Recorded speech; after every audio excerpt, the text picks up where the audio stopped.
Hey guys, this is Jesse at Code Assist, and this is the second video in my series on using the app.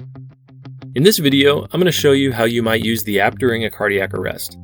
Keep in mind, your app layout and features might be different depending on your settings. Check out my app customization series to learn more about that. This is really just to give you a basic idea of the workflow. And keep in mind, I'm not a paramedic, so please bear with me in any mistakes or issues as we move forward here. So let's dig in. Okay, so we open Code Assist and we start a new code. I'm going to immediately trigger the compression start and my 2-minute countdown timer begins. I'll turn on the metronome at 106 beats per minute. But so it's not distracting in the video, I'm going to go ahead and turn it back off for now. While someone is doing compressions, perhaps I'll administer an IV and measure the patient's glucose. Then I'll give a dose of epi, and that timer begins as well. Maybe about this time, my team notices the medical bracelet indicating that the patient has a latex allergy. So let's make a note of that.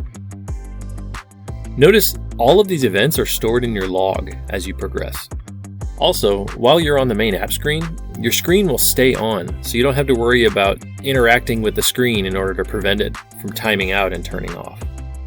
Now, I want to highlight some of the alarm features I've built into the timers, so I'm going to fast forward real quick until near the end of the active compression cycle.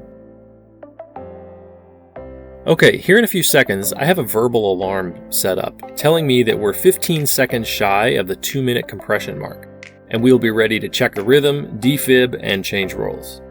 15 seconds remaining. And now, a few beeps leading up to the end of the compression cycle.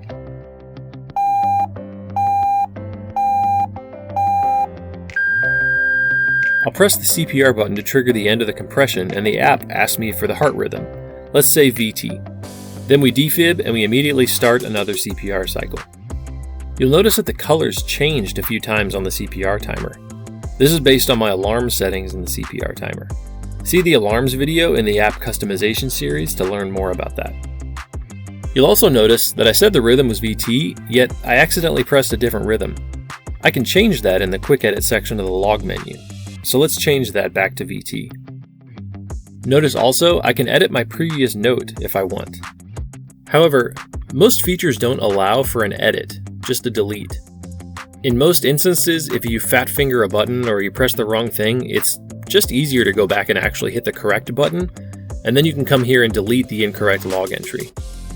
I enabled editing the post-compression rhythm because that's tied to the CPR algorithm, and I can't simply press the CPR button again without restarting compressions.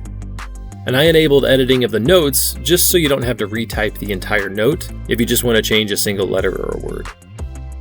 Alright, at this point, I want to highlight that if I navigate away from the app, perhaps to change a layout customization, or even if I close out the app entirely, when I return to the app and press the start button, all of my timers, colors, and events are still in sync as if I were in the app the entire time. So you don't need to worry about being interrupted or about changing your app settings in the middle of a cardiac arrest.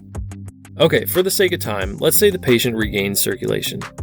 Notice the timers remain active so you can still track timestamps of additional medicines and procedures.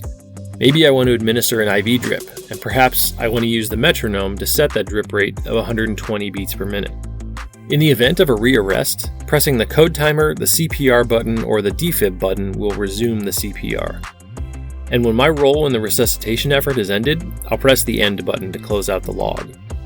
At this point, all that remains is to choose your export format and share the log.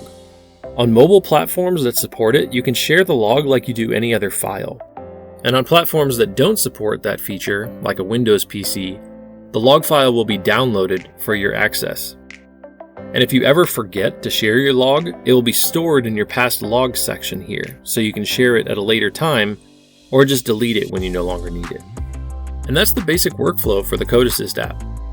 As you can tell, the dedicated buttons and full algorithm integration greatly simplify the process of ensuring that time-critical operations occur, giving you the best possible chance of restarting the heart. But the real beauty of Code Assist is in its customization. So check out the next video series to learn all about the customizable options and tailoring Code Assist to perfectly meet the needs of you and your team.